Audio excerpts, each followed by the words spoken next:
अस्सलाम वालेकुम नाजरीन, आप देख रहे हैं INN चैनल। मैं हूं शेख अहमद अली। इस न्यूज़ बुलेटिन में आइए नजर डालते हैं दिन भर की बड़ी खबरों पर। Telangana state public service commission के इम्तिहानी पर्चे सवाल के इफ्शा की तहकीकात करने वाली तेलंगाना पुलिस की खुसूसी तहकीकाती टीम यानी SIT ने मजीद 2 मुलजिमीन को गिरफ्तार कर लिया है। SIT ने विकाराबाद मंडल परीक्षा डेवलपमेंट ऑफिसर के दफ्तर में काम करने वाले भगवंत और उसके भाई रवि कुमार को गिरफ्तार किया। तहकीकात के दौरान ओहदेदारों ने पाया कि भगवंत ने असिस्टेंट इंजीनियर के इम्तिहान का पर्चा सवाल अपने भाई रवि कुमार के लिए मुलजिम ढाकिया नायक से खरीदा था। भगवंत ने पर्चे सवाल के लिए ढाकिया नायक के अकाउंट में 2 लाख रुपए मुंतकिल किए। मजीद 2 मुलजिमीन की गिरफ्तारी के बाद इस केस में ताहाल गिरफ्तार शुदगान की तादाद बढ़कर 21 हो गई है। ढाकिया रेणुका नामी टीचर का शोहर है, जिसने पब्लिक सर्विस कमीशन के मुलाजिम प्रवीण कुमार से पर्चे सवालात खरीदे थे। रेणुका ने अपने भाई राजेश्वर नायक के लिए पर्चे सवाल खरीदा था। उसने असिस्टेंट इंजीनियर के इम्तिहान में शिरकत की थी। खातून टीचर ने ढाकिया के साथ दूसरों को भी पर्चे सवालात फरोख्त किए। ग्रुप 1 प्रिलिमिनरी इम्तिहान असिस्टेंट इंजीनियर्स AE और DAO इम्तिहान की मनसूखी के बाद 12 मार्च को पब्लिक सर्विस कमीशन का ये स्कैम सामने आया था। दफ्तर कमीशन में असिस्टेंट सेक्शन ऑफिसर के तौर पर काम करने वाले प्रवीण और उसी दफ्तर में नेटवर्क एडमिन के तौर पर खिदमत अंजाम देने वाले राजशेखर रेड्डी ने कमीशन के कॉन्फिडेंशियल सेक्शन के कंप्यूटर से मुबैना तौर पर चंद इम्तिहानात के पर्चे सवालात का सरखा करते हुए उन्हें दूसरे मुलजिमीन को फरोख्त किया था। साबिक वजीर आंध्र प्रदेश YS विवेकानंद रेड्डी कत्ल केस के अहम मुलजिम वाई गंगी रेड्डी ने तेलंगाना हाई कोर्ट की हिदायत पर जुमे को CBI की अदालत में सरेंडर कर दिया। CBI की अदालत ने उसे 2 जून तक अदालती तहवील में दे दिया, जिसे बाद चंद्रगुड़ा सेंट्रल जेल मुंतकिल कर दिया गया था। 27 अप्रैल को हाईकोर्ट ने गंगी रेड्डी की जमानत मंसूख कर दी और उसे 5 मई तक सेंट्रल ब्यूरो ऑफ इन्वेस्टिगेशन की खुसूसी अदालत के रूबरू खुद सुपर्द हो जाने की हिदायत दी थी। हाईकोर्ट ने रूलिंग दी थी कि चूंकि CBI को 30 जून तक तहकीकात मुकम्मल करनी है, इसीलिए गंगी रेड्डी को कबलजी जो जमानत मंजूर की गई थी वो मंसूख कर दी गई। सुप्रीम कोर्ट ने हाल ही में सनसनीखेज कत्ल केस की तहकीकात 30 जून तक मुकम्मल करने के लिए CBI को डेडलाइन दी है। मरकजी तहकीकाती एजेंसी ने मुलजिम की जमानत की मनसूखी की ये कहते हुए इस्तदा की थी कि वो न सिर्फ अहम मुलजिम है बल्कि अपने असरात से केस के गवाहों पर असरअंदाज भी हो सकता है। जम्मू कश्मीर के जिले किश्तवाड़ के जंगलाती इलाके में जुमेरात को एक फौजी हेलीकॉप्टर हादसे में तेलंगाना के सिरसिला जिले के बोयनपल्ली मंडल के मलकापुर गांव के KP अनिल की मौत हो गई थी। अहल खाना ने बताया कि मलकापुर गांव से ताल्लुक रखने वाले अनिल गुज़िश्ता 10 सालों से फौज में टेक्नीशियन के तौर पर काम कर रहा है। बताया जाता है कि अनिल हाल ही में 45 दिन की छुट्टी पर गाँव आया था और 10 दिन पहले ही ड्यूटी पर वापस हुआ था और उसी दौरान एक हादसे में उसकी मौत हो गई। मुतवफ़्फ़ी के बड़े भाई श्रीनिवास ने बताया कि फौजी एहलकारों ने पहले फ़ोन करके बताया कि अनिल हेलीकॉप्टर हादसे में शदीद जख्मी हुआ, फिर दोबारा फ़ोन करके कहा कि अनिल की मौत हो गई। जब अनिल की मौत की खबर सामने आई तो गांव में सदमा छा गया। अनिल की बीवी सौजनिया और 2 बेटे अयान और आरफ हैं। जम्मू कश्मीर में हेलीकॉप्टर के हादसे में हिंदुस्तानी फौज में शहरी हवाबाजी का टेक्नीशियन P अनिल हलाक हो गया, जो तेलंगाना से ताल्लुक रखता था। 29 साल अनिल का ताल्लुक राजन्ना सिलसिला जिले से था। इस वाक़े की इतला मिलने के बाद रियासती वजीर KT रामाराव ने इस पर अपने अफसोस का इजहार किया और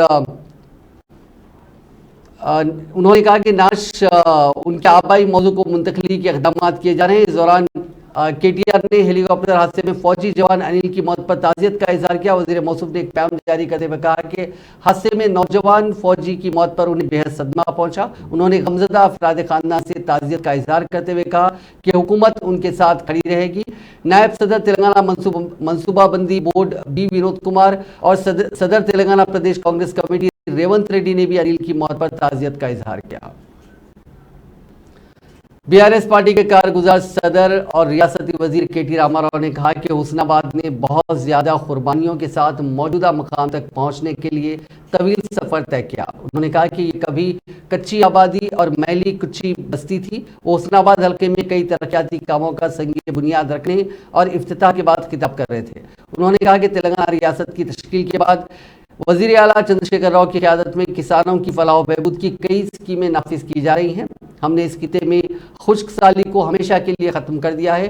पानी कोंडा पोचम्मा सागर, मल्लना सागर, रंगया नायक सागर और मीट मानिया तक पहुंचा है। केटीआर ने कहा कि पूरा इलाका सरसब्ज हो गया। उन्होंने पिछली हुकूमतों पर तंज करते हुए कहा कि वो नहरें खोदती रही लेकिन पानी नहीं ला सकी। केटीआर ने कहा कि केसीआर ने कामयाबी के साथ प्रोजेक्टों को मुकम्मल किया और गोदावरी के पानी से लोगों को, उस इलाके को सैराब किया।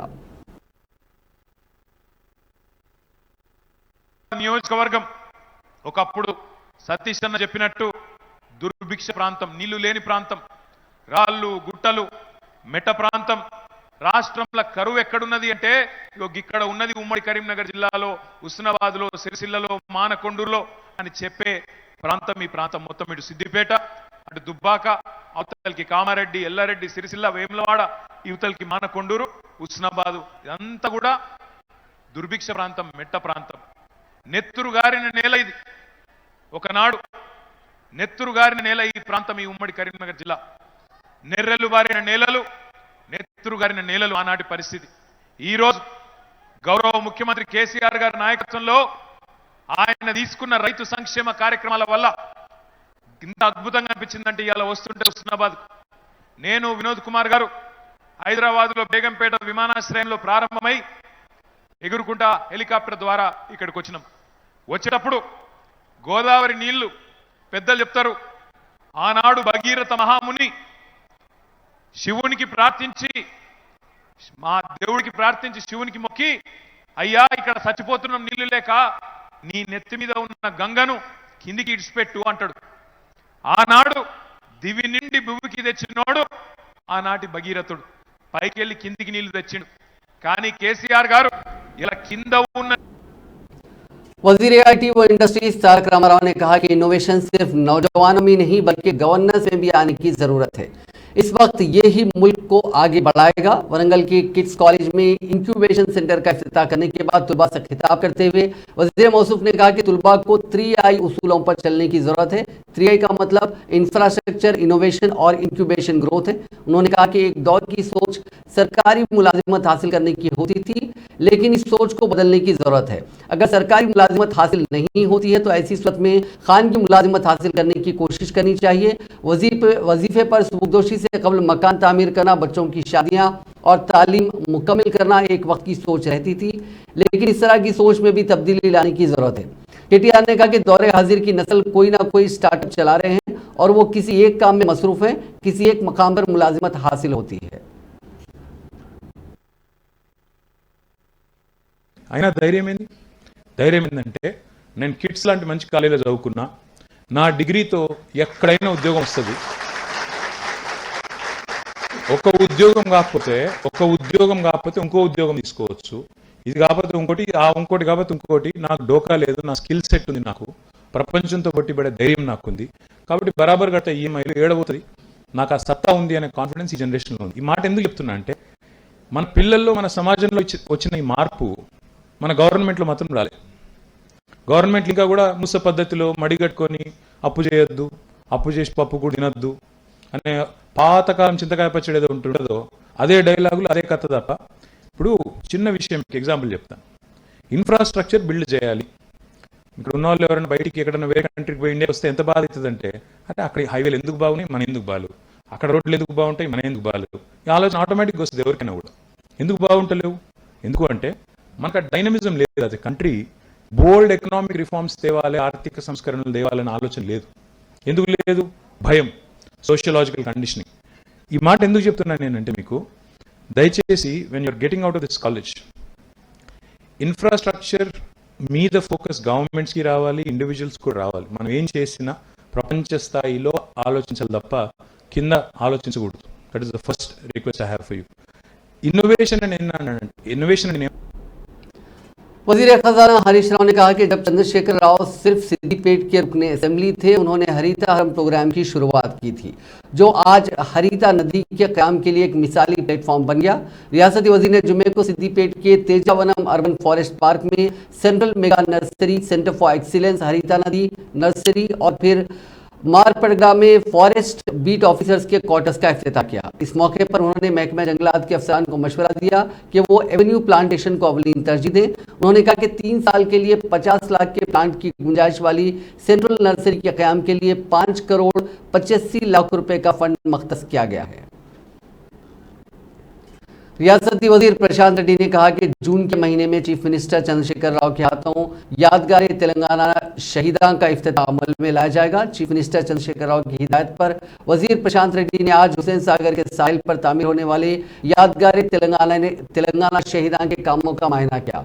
उन्होंने इसके मुख्तलिफ कामों का मुआयना किया। मेन गेट की तामीर, लैंडस्केपिंग और पार्किंग के कामों, तेलंगाना तल्ली मुजस्समा, फाउंटेन के अहाते, granite flooring, photo gallery, audio visual room, इमारत के लिफ्ट, एक्सीलेटर, कन्वेंशन सेंटर और इमारत के ऊपर तामीर होने वाले रेस्टोरेंट और दीगर कामों का तफसीली मुआयना किया और ओहदेदारों को मुनासिब सलाह मशवरे दिए। उन्होंने कहा कि तेलंगाना के उसूल के लिए जान की कुर्बानी देने वाले अजीम हस्तियों की याद में ये यादगार तामीर की जा रही है। शहर हैदराबाद के हुसैन सागर झील के साहिल पर तामीर होने वाले इस यादगार को बैनुल अक़वामी मियार पर तामीर किया जा रहा है। वजीर जंगलात इंद्रकरण रेड्डी ने कहा कि जहनी तनाव को दूर करने के अलावा खेल सेहत के लिए भी फायदेमंद है। उन्होंने कहा कि तुलबा के लिए पढ़ाई के साथ साथ खेल भी बहुत ज़रूरी है। रियासती वजीर जुमे को NTR मिनी स्टेडियम में डिस्ट्रिक्ट स्पोर्ट्स अथॉरिटी के जरिए तमाम मुफ्त समर स्पोर्ट्स कोचिंग कैंप का इफ्तिताह करने के बाद इजहार ख्याल कर रहे थे। निर्मल हल्के के 110 गाँव में 6 से 16 साल के लड़कियों के लिए समर स्पोर्ट्स कैंप का इनेकाद किया गया और उन्हें मुख्तलिफ खेलों की तरबियत दी गई। इसके तहत 44 अक़साम के खेलों जैसे कि athletics, badminton, karate, volleyball, carrom और दीगर खेलों की 31 मई तक ये सहूलत दस्तयाब रहेगी। पंचायत राज के वजीर एरावली दयाकर राव ने कहा कि तेलंगाना की हुकूमत किसानों की हिमायत करेगी और हिंदुस्तान में किसानों की हुक्मरानी चीफ मिनिस्टर चंद्रशेखर राव की क़यादत में ही मुमकिन है। उन्होंने रैतु सेवा सहकारा संस्था के तहत कायम की गई मकाई के हुसूली मरकज़ यानी प्रोक्योरमेंट सेंटर का इफ्तिताह किया, जिसका इस मौके पर उन्होंने कहा कि केसीआर हुकूमत एक तरफ अनाज और दूसरी तरफ कपास खरीद रही है। उन्होंने कहा कि बेवक्त बारिशों से नुकसान उठाने वाले किसानों की इमदाद के लिए 10,000 रुपये फी एकड़ मुआवजे का ऐलान किया गया है।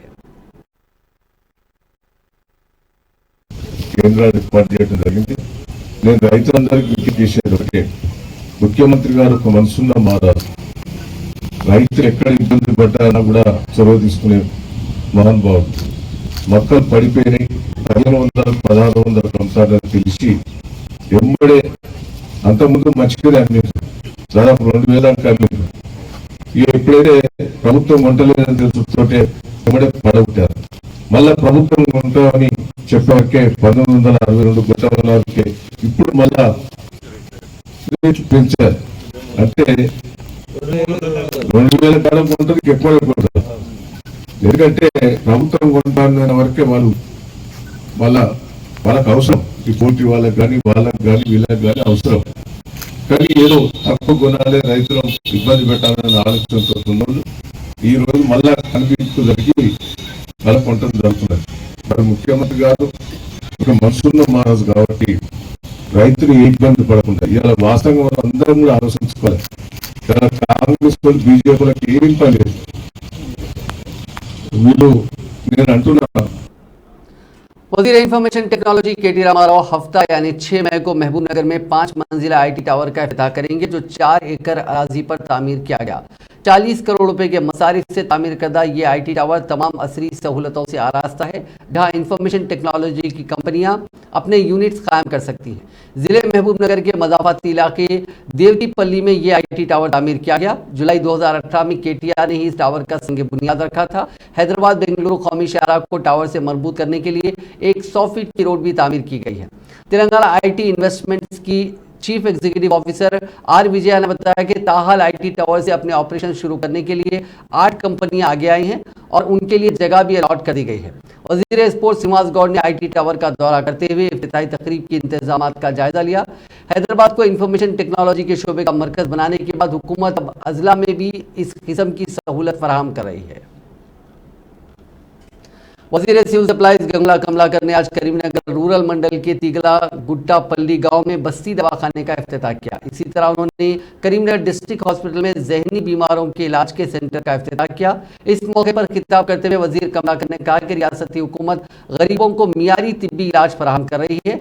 इसके लिए एक तरफ सरकारी दवाखाने में असली सहूलियात फराहम की जा रही हैं, तो दूसरी तरफ शहरी और दही इलाकों में बस्ती और पल्ले दवाखाने का क़याम अमल में लाया जा रहा है। उन्होंने कहा कि एक मंसूबाबंद तरीके से आवाम को मियारी इलाज फराहम करने की कोशिश की जा रही है।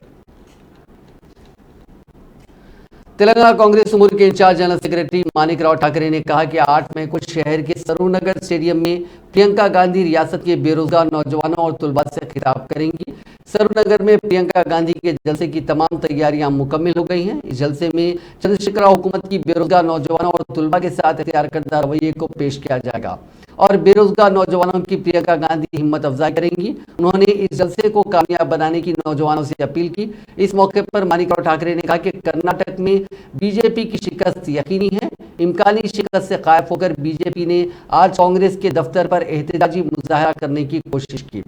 उन्होंने रियासत के बीजेपी सदर बंडी संजय और मरकजी वजीर किशन रेड्डी को मशवरा दिया कि वो पार्टी कारकुनों को इस तरह के एहतजाजों और मुजाहरों से बाज रखें, क्योंकि इस तरह की हरकत से बीजेपी की इज्जत में कमी होगी, इजाफा नहीं होगा। क़ब्ल अज़ीम पीसीसी सदर रेवंत रेड्डी ने कहा कि सरूनगर के जलसे में प्रियंका गांधी हैदराबाद डिक्लेरेशन को जारी करेंगी। गुज़िश्ता साल वरंगल में राहुल गांधी ने किसानों के लिए वरंगल डिक्लेरेशन जारी किया था। इस मरतबा प्रियंका गांधी नौजवानों के लिए हैदराबाद डिक्लेरेशन जारी करेंगी, जिसमें बेरोजगार नौजवानों और तुलबा को आइंदा कांग्रेस की हुकूमत तश्कील पाने पर जमानत दी जाएगी। ఈ లోగోను కూడా రిలీజ్ చేయడం జరుగుతుంది కాబట్టి మీడియా మిత్రులు మీరందరూ అక్కడికి వచ్చి ఆ కార్యక్రమాన్ని మొత్తం రిపోర్ట్ చేయాల్సిందిగా కోరుకుంటున్నాం। ఇక రెండవది మీకందరికీ తెలుసు, తెలంగాణ రాష్ట్రము, తెలంగాణ ఉద్యమము నీళ్లు నిధులు నియామకాల పేరు మీద తెలంగాణ రాష్ట్ర సమితి దాదాపుగా 14 సంవత్సరాలు రాజకీయ పార్టీని విస్తరించుకున్నారు। తెలంగాణ రాష్ట్రం వచ్చిన తర్వాత ఇంటికి ఒక ఉద్యోగం ఇస్తా అని చెప్పి చంద్రశేఖరరావు గారు ఇక్కడ యువకులను, నిరుద్యోగులను, విద్యార్థులను మభ్యపెట్టి అధికారంలోకి వచ్చే 9 సంవత్సరాలైనా ఉద్యోగ నియామకాలు చేపట్టలేదు। రాష్ట్ర ప్రభుత్వ పరిధిలో తెలంగాణ రాష్ట్రం ఏర్పడ్డప్పుడు శాసనసభలో మేము అడిగిన ప్రశ్నకు సమాధానంగా 1,07,000 ఖాళీలు ఉన్నాయి, సంవత్సరం తిరిగి లోపల వాటిని భర్తీ చేస్తానని ముఖ్యమంత్రి గారు చెప్పారు। 9 సంవత్సరాల తర్వాత బిశ్వాల్ కమిటీ ఇచ్చిన నివేదిక ప్రకారం 1,91,738 ఖాళీలు ఉన్నాయని చెప్పారు। దాదాపుగా ఈరోజు తెలంగాణ రాష్ట్ర ప్రభుత్వ పరిధిలో 2 లక్షల ప్రభుత్వ ఉద్యోగాలు ఖాళీలు ఉన్నాయి। ఈ ఖాళీలను భర్తీ చేయడానికి 80,000 ఉద్యోగాలకు నియామక నోటిఫికేషన్లు ఇచ్చినాము।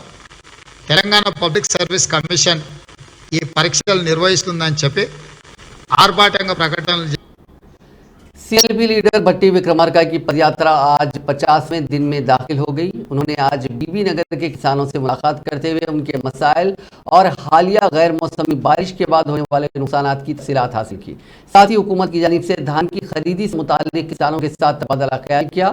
बीबी नगर के किसानों ने भट्टी विक्रमार्का को बताया कि गुज़िश्ता 15 रोज से अपनी धान की फरोख्तगी के इंतजार में है, लेकिन हुकूमत इस जानिब कोई तवज्जो नहीं दे रही है। किसानों ने भट्टी विक्रमार्का से अपील की कि वो इस सिलसिले में हुकूमत पर दबाव डालते हुए उनके धान को फरोख्त करने के इक़दाम करवाएं। तेलंगाना बीजेपी ने बजरंग दल के साथ जुमे को रियासत भर में एहतजाज मुनज़्ज़म करते हुए कर्नाटका में कांग्रेस के मंशूर के खिलाफ एहतजाज किया, जिसमें बजरंग दल पर इम्तना का वादा किया गया।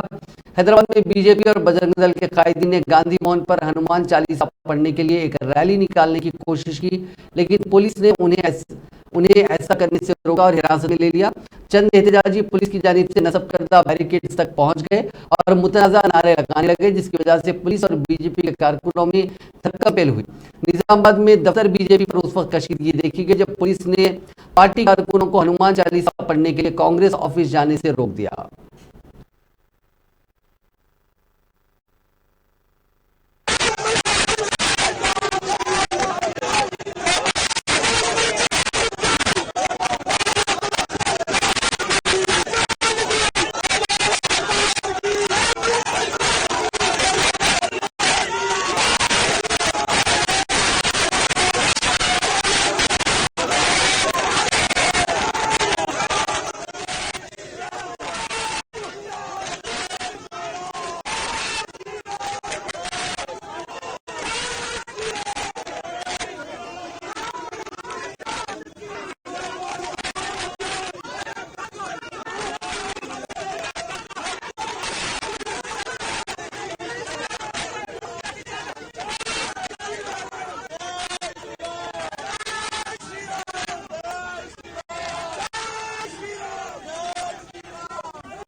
बीजेपी के रियासती सदर बंडी संघ ने कहा कि 14 मई को करीमनगर में हिंदू एकता रैली निकाली जाएगी जिसमें 1 लाख अफराद शिरकत करेंगे।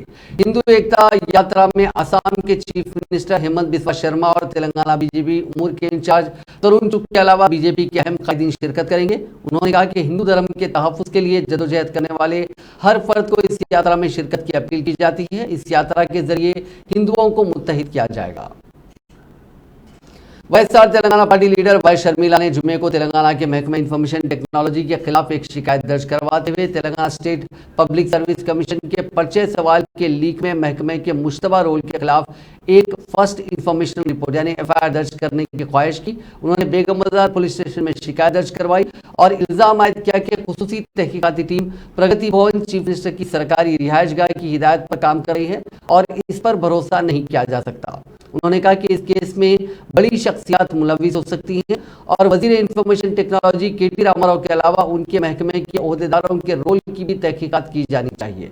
पुलिस स्टेशन पर मीडिया के नुमाइंदों से बात करते हुए उन्होंने कहा कि मार्च 2023 में सदर नशीन Telangana state public service commission ने मीडिया को खिताब करते हुए कहा था कि स्कैम में गिरफ्तार शुदा एक अहम मुलजिम राजशेखर रेड्डी ने दफ्तर कमीशन में सिस्टम्स में आईपीएस तक रसाई हासिल की थी। सदर नशीन ने यह भी वादे किया था कि एक मरतबा आईपीएस से वाकिफियत के बाद कोई भी कहीं से भी मालूमात आसानी से हासिल कर सकता है।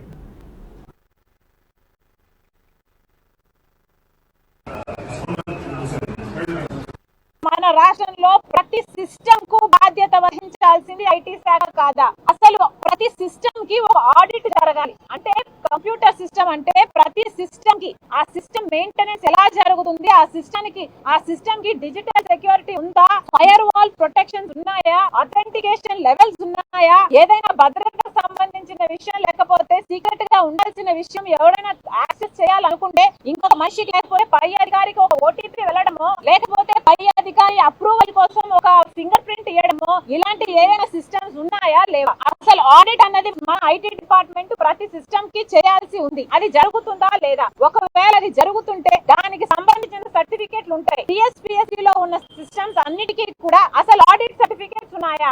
ఆడిట్ సర్టిఫికెట్స్ ఉంటే అవి ఎందుకు బయట పెట్టడం లేదు? ఇదేదో చిన్న కేసు అయినట్టు దీన్ని కేవలం ఒక చిన్న మనుషుల్ని మాత్రమే చూపించి పెద్ద తలలు ఏమీ లేవన్నట్టు చేస్తున్నారే. అసలు ఇది ఇంతమంది బిడ్డల జీవితాలకు సంబంధించిన విషయం కదా. మళ్ళీ పరీక్షలు పెడుతున్నారు కదా, మళ్ళీ హ్యాక్ అవ్వదు అని గ్యారంటీ ఏమిటి? అసలు సిస్టమ్స్ లో మీరు డిజిటల్ సెక్యూరిటీ కల్పించారా లేదా అన్నదన్నా ప్రజలకు తెలియాలి కదా. ఒకసారి హ్యాక్ అయింది, ఇప్పుడైనా కనీసం ఫైర్ వాల్ ప్రొటెక్షన్స్ ఉన్నాయా లేదా అన్న ప్రజలకు తెలియాలి కదా, బిడ్డలకు తెలియాలి కదా. వాళ్ళేమో మళ్ళా ప్రిపరేషన్ లో పడ్డారు, మళ్ళా ప్రిపేర్ అవుతున్నారు, మంచిదే. కానీ మళ్ళీ హ్యాక్ అవ్వదు అన్న గ్యారంటీ ఏమిటి? పోనీ ఇప్పటికైనా సిస్టమ్స్ ఆడిట్ జరిగిందా లేదా అన్న సర్టిఫికెట్లు మీరు బయట పెట్టాలి కదా. అది పెట్టకపోతే అసలు సిస్టమ్ ఆడిట్స్ మీరు చేశారో లేదో కూడా ప్రజలకు తెలియదు కదా. అందుకనే ఈ రోజు కేటీఆర్ గారి మీదనే ఆయన మినిస్ట్రీ మీదనే కేసు కంప్లైంట్ చేయడానికి వచ్చాం. ఈ ఎఫ్ఐఆర్ ఫైల్ చేయాల్సింది కేటీఆర్ గారి మీద. ఎందుకంటే ఐటీ మినిస్టర్ గా ఉండి నాకు సంబంధం లేదు అనే మాట మాట్లాడాడు కేటీఆర్ గారు. మీకే సంబంధం ఉంది అని చెప్తాం.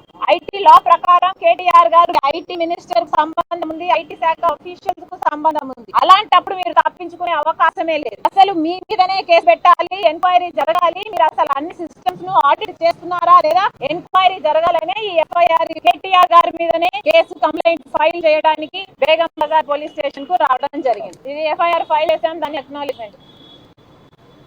మన రాష్ట్రంలో ప్రతి సిస్టమ్ आंध्र प्रदेश के वजीर तालीम बोसा सत्यनारायण 6 मई को 11 बजे दिन एसएससी इम्तिहानात के नताइज का ऐलान करेंगे।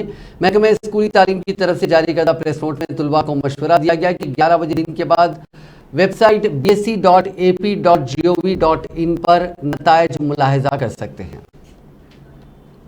गरीब माँ को हुकूमत की जानिब से हर माह मिलने वाले 2000 रुपये के वजीफे की रकम की तकसीम के मामले में 2 भाइयों के दरमियान हुई लड़ाई में बीच बचाव करने वाले बहनोई की मौत हो गई।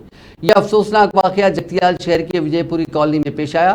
तफसीलात के मुताबिक विजयपुरी कॉलोनी में रहने वाले वजीर बी के 2 बेटे हयात और ताज ने आज मां के वजीफे की रकम की तकसीम के मसले पर झगड़ा कर लिया और झगड़ा मारपीट तक पहुंच गया। इस झगड़े को खत्म करने के लिए उनके बहनवई सैयद नईम वहां पहुंच गए। इस दौरान धक्कम पेल में सैयद नईम सर के बल गिर पड़े, जिसे उनका सर बुनियाद के पत्थर से टकरा गया, जिसके नतीजे में नईम की मौके पर ही मौत हो गई। पुलिस ने इस सिलसिले में मुकदमा दर्ज करते हुए तहकीकात का आगाज कर दिया। जिले सिद्दीपेट के मौजू पोतलापल्ली में रौनुमा एक अजीब व गरीब वाक़े में एक 90 साला शख्स ने खुद अपनी चिता पर खुद को आग लगाते हुए मुबैना तौर पर खुदकुशी कर ली। पुलिस के मुताबिक मुतवफ़ी के वेंकटैया की हैसियत से शनाख्त की गई है। वेंकटैया ने अपने 4 बेटों और बेटी में अपनी 4 एकड़ की ज़रई अराजी की मसावी तकसीम कर दी थी। ताहम इस मोहम्मद शख्स की देखभाल के ताल्लुक से मसला पेश आ रहा था, क्योंकि बच्चों ने एक माह ही वेंकटैया की देखभाल से इत्तेफाक किया था। समझा जाता है कि वो इस इंतजाम से नाखुश था और 2 मई को एक सियासतदान से रुजू हुआ था और उन्हें अपनी मुश्किलात से भी वाकिफ करवाया। सियासतदान के मकान में शब बसरी के बाद वो दूसरे दिन ये कहते हुए रवाना हुआ कि वो अपनी दूसरे बेटे के घर जा रहा है, लेकिन वो बेटे के घर नहीं आया और उसकी नाश कल शाम मौजू पोतलापल्ली के करीब इल्लमा कुंटा के पास पाई गई। एक केस दर्ज करते हुए तहकीकात का आगाज किया गया है। मेदक जिले के मोहम्मद नगर के पास पेश आए खौफनाक सड़क हादसे में शोहर और बीवी मौके पर ही हलाक हो गए।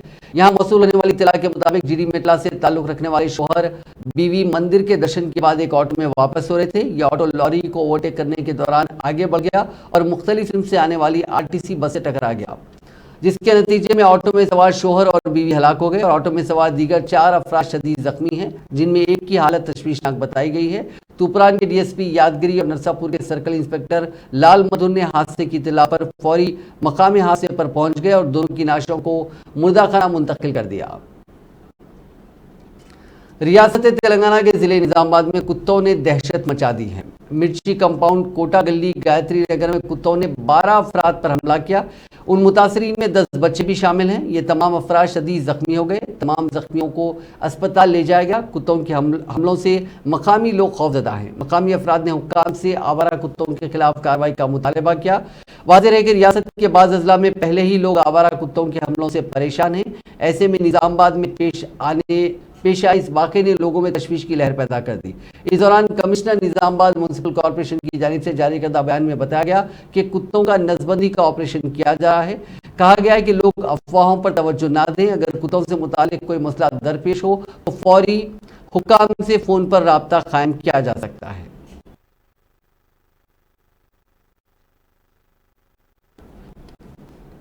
महकमे मौसमियात ने आइंदा 24 घंटों के दौरान तेलंगाना के 23 अजला में कहीं कहीं गरज और चमक के साथ बारिश 30 से 40 किलोमीटर फी घंटे की रफ्तार से तेज हवाएं चलने का इम्कान जाहिर किया है। जुम्मे को जारी करदा यौमिया मौसमी रिपोर्ट में बताया गया कि 23 अजला जिनमें हैदराबाद भी शामिल है, इनमें शदीद बारिश हो सकती है। नाज़रीन, इस न्यूज़ बुलेटिन में बस इतना ही। आप देखते रहिए INN चैनल।